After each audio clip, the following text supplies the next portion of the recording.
Thank you, Acting Speaker. And after the member for Mulgrave's contribution referring to the family of healers that we all know and love, I think if a balloon was let loose in this place, every member would jump to their feet to play a game of keepy-uppy, a challenge that would be an interesting one, no doubt. I am more than happy to make a contribution to the debate on the Domestic Animals Amendments, Rehoming Cats and Dogs and Other Matters Bill 2025. And it's actually fostering and rehoming pets is something I have a great deal of experience in. I am an animal person, first and foremost, and I think those that say, oh, I'm not an animal person, is a very good indicator that we won't be friends. But I am a dog person. We currently have 2 dogs. We have 2 great shepherds, German shepherds. They are great shepherds, Flash and Bolt, that we've had for a long time. But our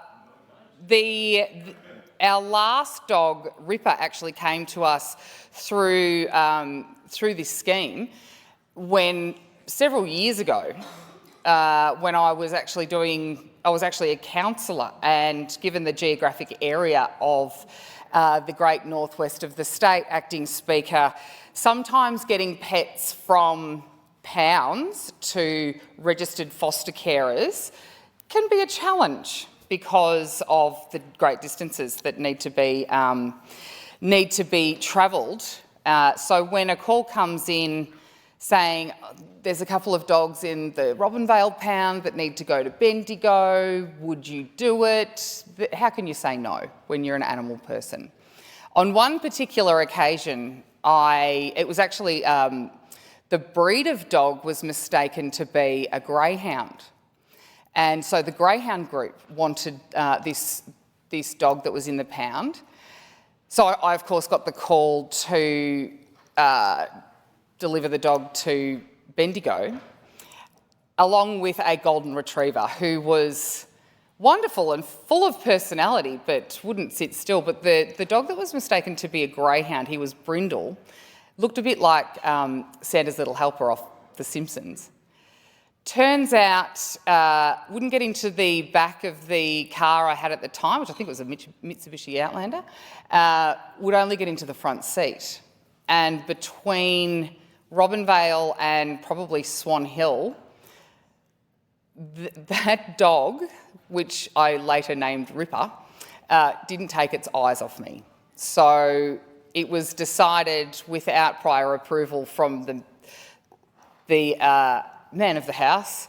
I decided that I wasn't going to deliver this dog, I was going to adopt it. So I did, and I had that dog for quite some time, although she was a jumper. Turns out she wasn't a greyhound at all. She was just really malnourished and really skinny. So did all the right things after I adopted her, had her chipped and DNA tested, in fact, to find out exactly what she was. And she was actually a mix of Irish wolfhound, staghound, Maltese terrier, believe it or not, and Great Dane. Odd mix, but a beautiful dog. Unfortunately, like I said, she was a jumper, and at one stage, and I love to tell stories in this place, at one stage, living out on the farm, she jumped out of the backyard and went missing. And of course, then he was 3 or 4, I think, was absolutely devastated, because we know that kids really get attached to their pets. They're part of our family. Was devastated, and we did everything we could to find her. We're about 3,500 acres. If you can't find her on the farm, then all bets are off, really. Turns out 3 months after I got a call because of the microchip, which leads to, being a responsible pet owner, got a call that she was found in front of the council offices but had been shot through the jaw.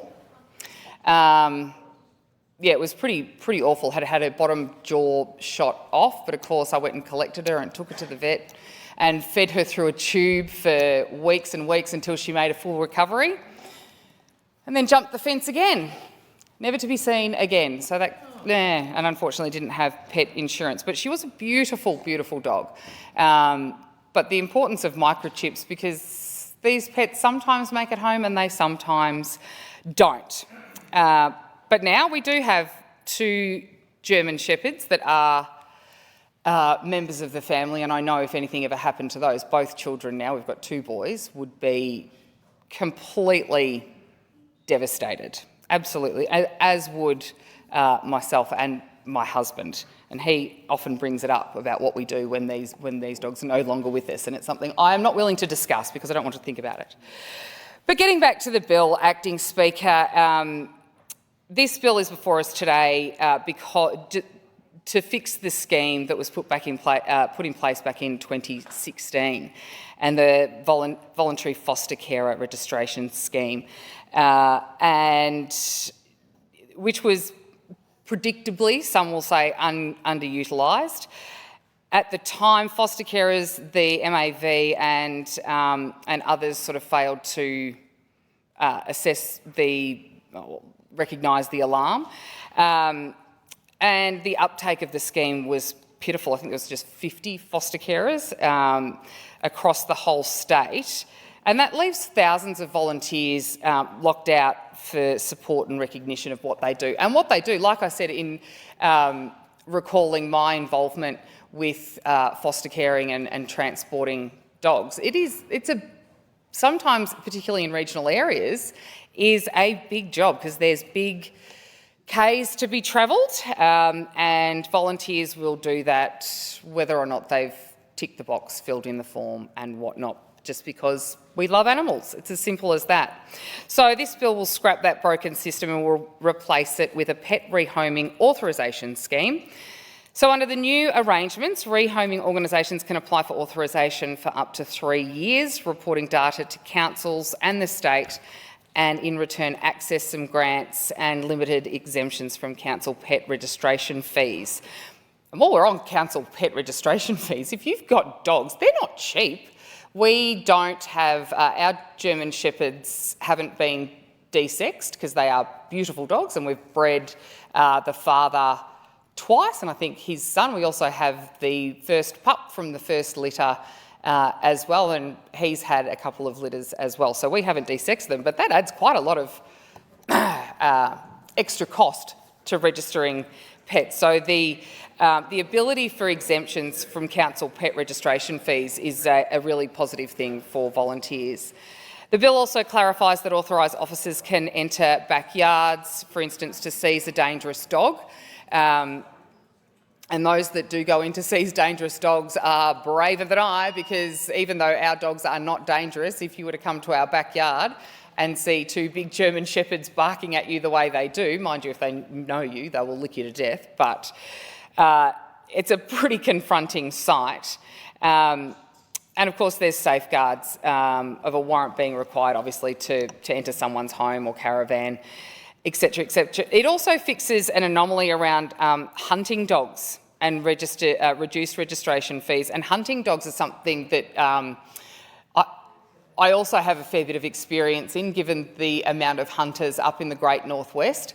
And those dogs are predominantly used for hunting pigs, which is dangerous in and of itself, but that's what they're bred to do. And they do it very well, but the owners of those dogs, again, treat those animals like they are part of the family. And it's devastating when accidents inevitably happen with all of our pets. So in Mildura, we know how critical volunteer rehoming groups are. We actually have SARG, the Sunraysia Animal Rehousing Group, that are volunteer-led. They do a wonderful job. You see them at all sorts of events and markets with doggy show bags, cat show bags. They sell them for $10 or $20 each, I think, and every time we do see the stalls, my boys will insist on buying a bag for the dogs, because it's not Christmas or Easter unless the dogs get presents too, which is very nice. But SARG make that very easy to accommodate. And they do a wonderful job in really caring for animals, finding homes for them and going through all that. So hopefully they can benefit from the amendments that are now made to this bill.